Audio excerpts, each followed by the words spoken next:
Hello and welcome to my major portfolio contribution. I decided to do my topic on valuation and more specifically on level 3 valuation.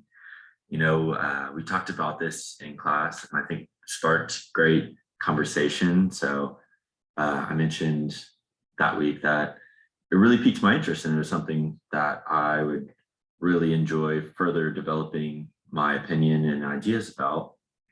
And then it's something I posted on Packback and also received a lot of great feedback. I love hearing everyone's ideas, their opinions. This kind of helps me gather my thoughts and really all encompassing ideas on the matter. So with that, I figured that I could just start off with a basic definition, which I'm sure you already know, but just to get the backgrounds. Level 3 assets in particular are, as it says, highly illiquid, not really traded too often, so it's hard to get the fair value of it. Also, I'm doing this on Zoom because I wanted to have an interactive feedback and kind of show you where I got my information from. I narrowed it down to 4 little websites, and I think it will be very fun. I had a really good time putting this together, being able to interview a couple people, just kind of formulating how they were able to do this. And we'll get into that later. Sorry, jumping the gun. But yes, level 3 assets, highly liquid, very hard to navigate how to price this accurately. And obviously there's level 1, there's level 2. Jumping back over, I was able to conduct an interview with someone at ONEOK. I was wanting to piece together all of our classes a little bit, so figured that tied into a little bit of oil and gas. I was able to find a lot of information in the codification about level 3 valuation, just tying those 3 together. So that was super fun to see. I love all the classes this semester, but what the interesting thing that I took from this interview was actually that she mentioned that the most subjective part of valuation was determining between whether this asset or liability should be level 2 or level 3.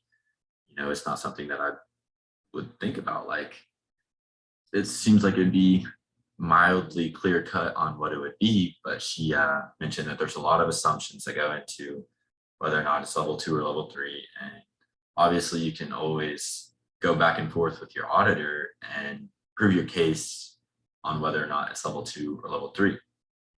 But so that was super interesting to hear. It was a new take on this that I had not previously heard. So just going through it, before I even conducted this interview, I gathered a few ideas of my own just on how I would like to see multiple ways of getting the value of these assets or liabilities at a level 3 level, just not going down one path and having you come up with a market value right then and there and just using that instead of going through several different ways past like a third party marketer or multiple ways, and then going through that and finding the difference and seeing what goes into it and what would be the most accurate valuation of these. Because as we saw with Enron, there's so much potential to skew your financial statements with these level 3 assets. You can make a case for anything, and it's just there's a lot that goes into it. Then just hopping over to the 10Q for ONEOK, I was able to but no B. Okay, perfect. So they actually mentioned that they were able to utilize market prices, third-party services, and present value methods. And the individual that I talked to actually was in the derivative and Treasury Department in 2008 when ASC 820 was implemented, or 2007. So they had a lot to talk about. We actually only scheduled the meeting for 15 minutes, but we ended up talking roughly 34 minutes, I believe. So definitely had a lot to talk about. There's just so much that goes into it. But I had a few questions that were kind of sticking to me. In class we brought up, is there ever an opportunity where it would be narrowed down to just level one and level two, that Blake mentioned, just because potentially technology progresses so much that there wouldn't be the need for these basic assumptions or complex assumptions even. But she had some great ideas. She's been in the industry for a very long time. So I kind of saw her ideology behind that. And so she mentioned that she does not see anything in the near future that would indicate that level three valuation would ever go away, just because you're always going to have assumptions about something. It's going to be a new area, it's going to be a new product, it's something's new. You're going to have to make a subjective assumption about it. And when we brought it up like that, it made a lot of sense. And I brought up the point of technology. So technology doesn't necessarily help with level three valuation as much as level one. It has made level one valuation much, much easier due to ICE, which just makes everything very instant online. I have a lot of access to a lot of different things. So in that standpoint, level one valuation is getting much, much easier and quicker at any given notice, but it's been small steps for level three valuation for sure. And ONEOK actually has an entire department dedicated to this. They're working day in and day out. Every quarter, they're making a lot of journal entries and just always valuing the next thing. So they have a ton of natural gas that they were having to market as a level three asset because it was in a new location.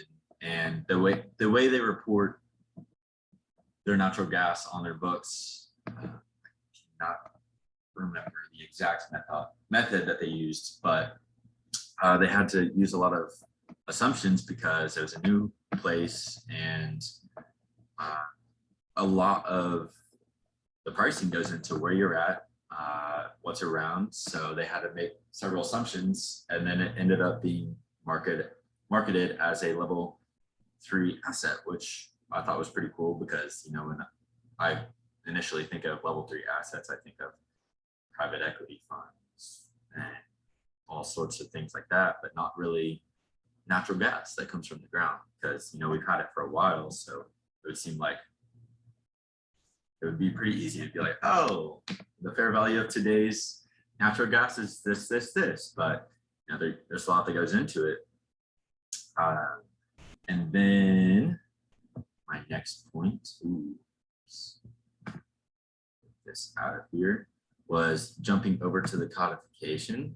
I can manage to get over there. There we go. So in research, there is so much that we're doing. That class is definitely a lot of fun, but whenever we go through our problems, it's been pretty black and white so far. It's been on relatively easy subjects. So whenever I was thinking, man, I really like to tie in research with this, it was interesting to see just how long this section is with level three, just all over the place.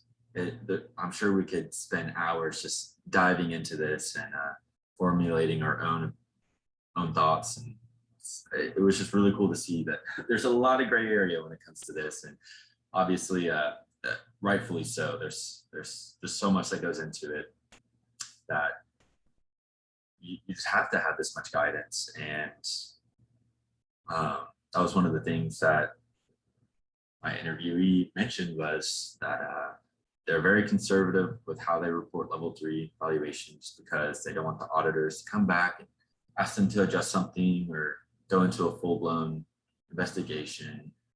but there's a lot of guidance, and we both ended up agreeing that there was enough guidance that it makes it relatively easy. You know what path you need to make, what ideas or next steps that you're going to have to do to really dive into this and make a decent educated guess or how you come up with the formula on these level 3 evaluations in particular. And yeah, I thought that was super interesting. And just rotating back around, just out of all that, level 3 or valuation is here to stay, and technology is always going to make things easier. I'm curious to see how it goes. I had a really great conversation with a one of not partner, but a treasury individual. But yeah, I learned a lot going into this, and I'm a lot more confident on my capabilities of explaining this to someone. And obviously this brought up a lot more questions now that I'm understanding a little bit more, that I'll dive into and just have more questions to potentially talk to more people about, that have been in this a little bit longer and they've actually been able to do this part of the job. So I'm very excited to see how this goes, and I hope you enjoyed my major contribution. Thank you so much.